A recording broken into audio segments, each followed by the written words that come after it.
భంగపాటు. ఒకానొకసారి ఓ అడవిలో పక్షులన్నీ సమావేశమై తమ గొప్పతనం గురించి ఒకదానికొకటి చర్చించుకుంటున్నాయి. నాకు బలమైన రెక్కలున్నాయి అంది పావురం. నాకు రంగురంగుల రెక్కలున్నాయి అంది నెమలి. నా పాదాలతో నేను హాయిగా నీటిలో ఈదగలను అంది బాతు. నాకు మృదుమధురమైన కంఠం ఉంది అంది కోయిల. నా కళ్లకు తీక్షణమైన శక్తి ఉంది, దీనిని రుజువు చేయటానికి నాతో ఎవరైనా రండి, చూపిస్తాను అంది గ్రద్ద. గ్రద్దతో వెళ్లడానికి కోయిల అంగీకరించి గ్రద్దపైకి ఎక్కి కూర్చుంది.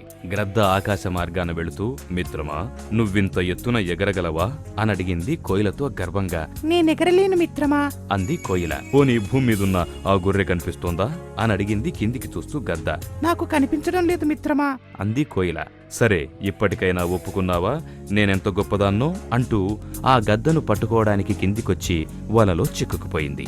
ఎవరి గొప్ప వారిదే.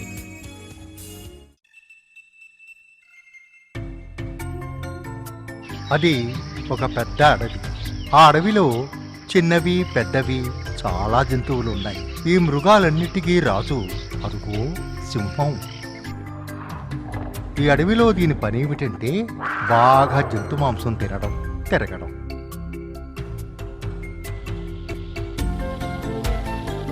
ఒకరోజు కడుపు నిండా తిని సరిగ్గా అరవడానికి కూడా బద్దకించి ఓ చెట్టెలుక నివసిస్తున్న చెట్టు తొర్ర ముందు గాఢంగా గుర్రు పెట్టి నిద్రపోతోంది. చూసారా ఆ సింహాన్ని?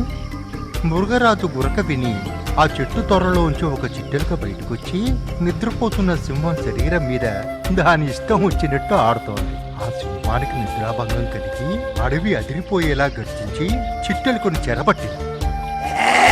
చిటలుగా, నీవు నా కాలి పంజా ఘోరంగా లేవు, నీవు నా మీదకెక్కి నీ ఇష్టం వచ్చినట్లు ఎగురుతావా?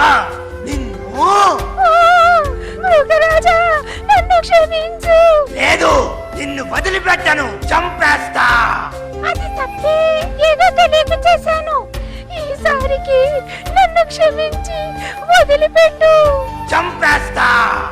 బాబాయ్ వద్దు, నాకు ప్రాణభిక్ష పెట్టు, నీ మేలు మర్చిపోను. ఏదో విధంగా నీ రుణం తీర్చుకుంటాను మృగరాజా. పిచ్చి చిట్టలుగా, నీవు నాకు మేలు చేసేదవా? చిన్న ప్రాణివి నువ్వెక్కడా? విశాలమైన ఈ అడవిరాజు శరీరం ఎక్కడ? చాలు చాలు, ఈసారికి నిన్ను క్షమించి వదిలిపెడుతున్నాను, పో.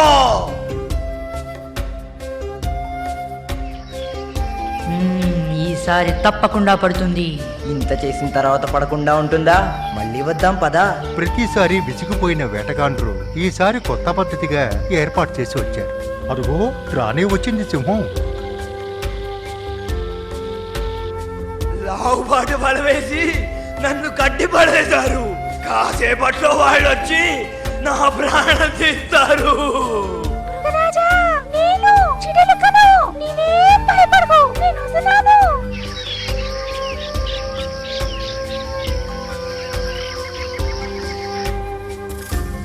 లేదు, నీవు చావడానికి వీల్లేదు. నీకు నేను సహాయం చేస్తాను. నీ వల్ల కాదు.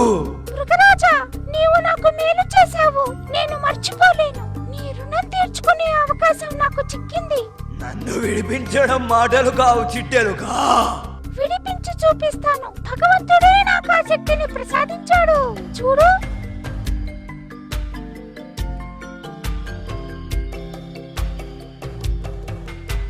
చూసారా పిల్లలు, చిన్న చిట్టెలుక పెద్ద మృగరాజుకు ప్రాణభిక్ష పెట్టింది.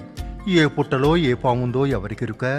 అందుకే అన్నారు వసుదేవుడంతటి వాడు గాడిద కాళ్ళు పట్టుకున్నాడు అని.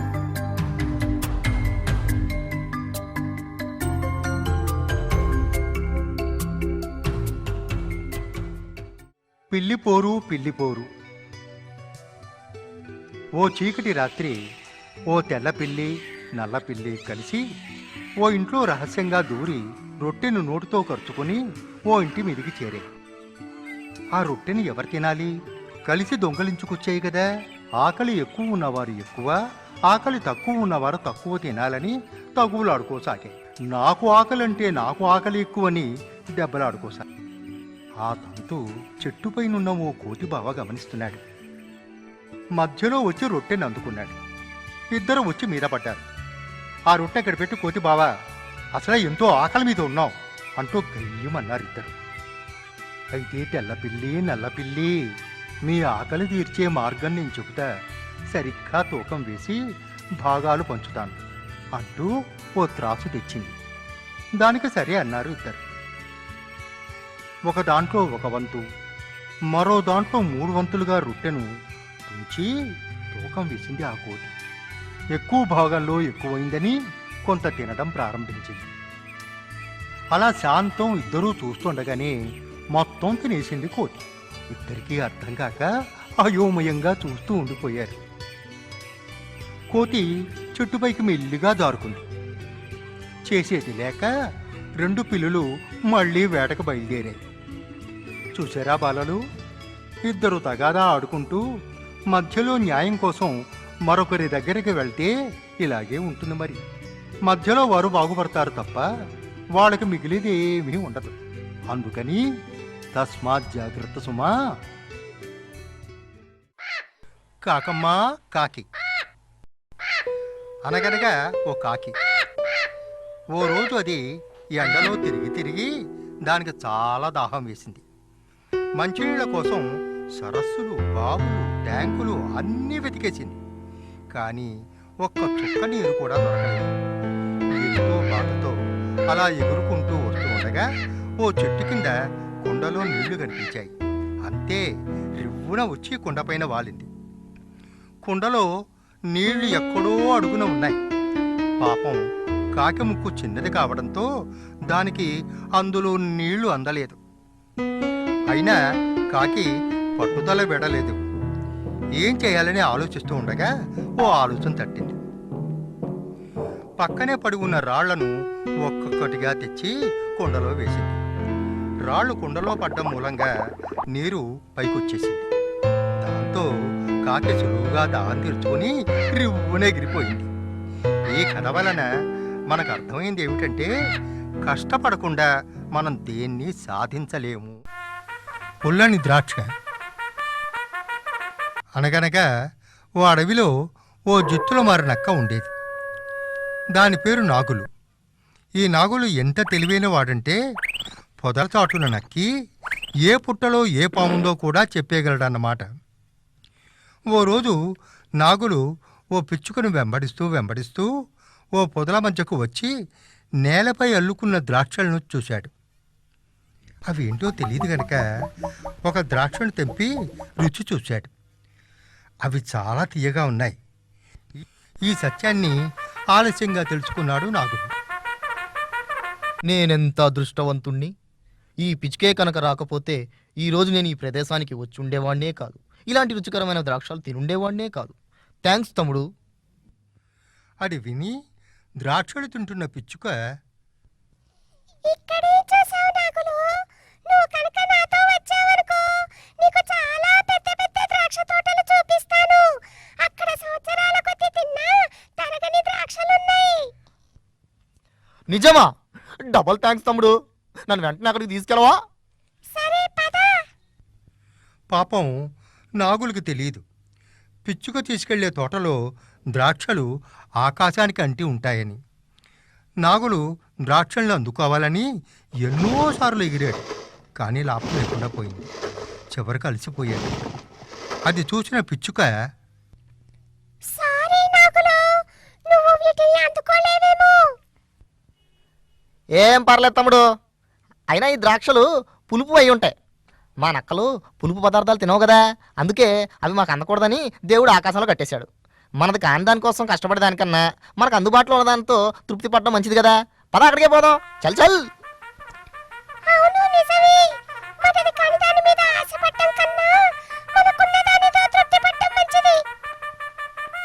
అప్పటి నుండి నాగులు పిచ్చుక మంచి మిత్రులుగా మారిపోయారు. గంగ మంగ. అనగనగా ఓ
తప్పు తెలుసుకున్నావు కదా, అయితే రా.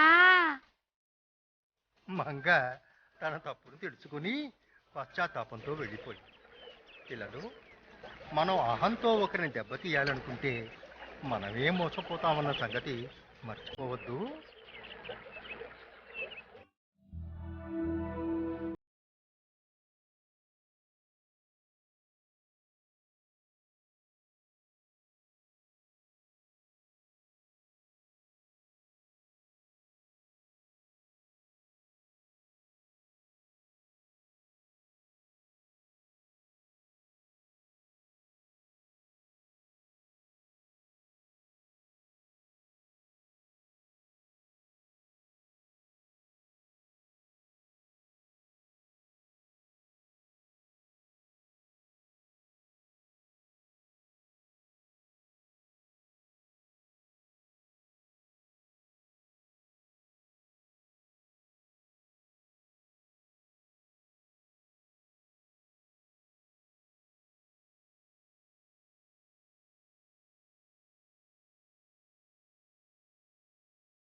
పకురా చెడేవు. ఒకానొక ఊరిలో పున్ను అనే ఓ గడసరుండేవాడు. పున్ను విపరీతంగా అల్లరి చేసేవాడు. ఇంట బయట తేడా లేకుండా గోల చేసేవాడు. అంతే, తోటి స్నేహితుల్ని కూడా ఆట పట్టిస్తూ నవ్వుకునేవాడు. ఓ రోజు పున్ను తన గదిలో మౌనంగా కూర్చోవడాన్ని గమనించిన పున్ను నాన్నగారు, ఏంటి విచిత్రం, ఈరోజు ఇంత నిశ్శబ్దంగా ఉన్నావే, కారణమేమిటి పున్ను అని అడిగారు. దానికి పున్ను ఆ ముందు రోజు జరిగిన సంఘటనను తండ్రికి వివరించాడు. రోజులాగే ఆ రోజు కూడా పున్ను తన స్నేహితుల్ని గేలి చెయ్యాలనుకుని వాళ్ల కుర్చీలో గమ్మునుంచాడు. అయితే అనుకోకుండా ఆ విషయాన్ని మర్చిపోయి ఆ కుర్చీలో తనే కూర్చుని లేవలేకపోయాడు. అతడి పరిస్థితిని గమనించిన స్నేహితులు ఒక్కసారిగా నవ్వారు. విషయం తెలుసుకున్న నాన్నగారు, నువ్వు రోజూ అందర్నీ గేలి చేసి ఆట పట్టించాలనుకున్నావు, ఈ రోజు నీకు నువ్వే అపహాస్యం పాలయ్యావు, తెలిసిందా అన్నాడు. పున్ను సిగ్గుపడుతూ తలవంచుకున్నాడు. ఎవరు తీసిన గోతిలో వారే పడతారు. బలం.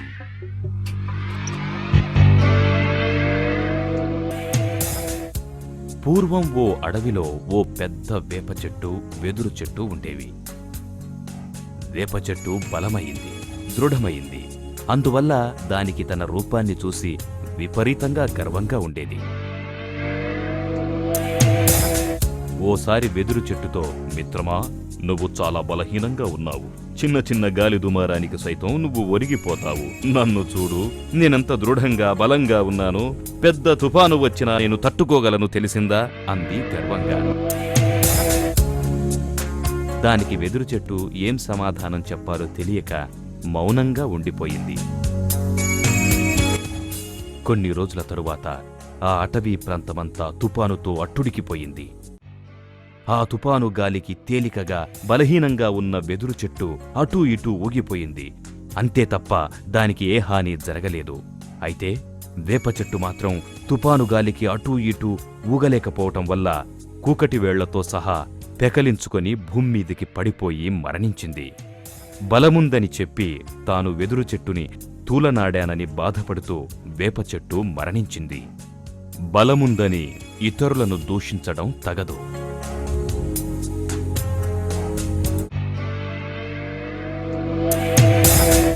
ఎత్తుకు పై ఎత్తు. ఓ ఎలుకల బోనులో ఉన్న వెన్న రొట్టెలను తినాలనుకుని ఓ ఎలుక ఆ బోనులో చిక్కుపడిపోయింది. బోనుమూత పడిపోవడంతో బయటికి ఎలా రావాలో దానికి అర్థం కాలేదు. ఇదంతా గమనించిన ఓ పిల్లి తనకా రోజు మంచి ఆహారం దొరికిందని తనలోనే తాను సంబరపడిపోతూ బోను దగ్గరికి వచ్చి, మిత్రమా, కంగారు పడకు.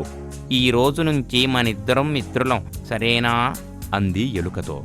ఎలుక పిల్లిని చూడగానే కంగారు పడింది. నువ్వేం కంగారు పడకు మిత్రమా, నా ఒంట్లో బాగోలేదు. ఒంట్లో బాగోలేనప్పుడు నిస్సహాయులైన నా శత్రువుల్ని నేను చంపలేను అంది ఎలుకతో కపట ప్రేమను ప్రకటిస్తూ.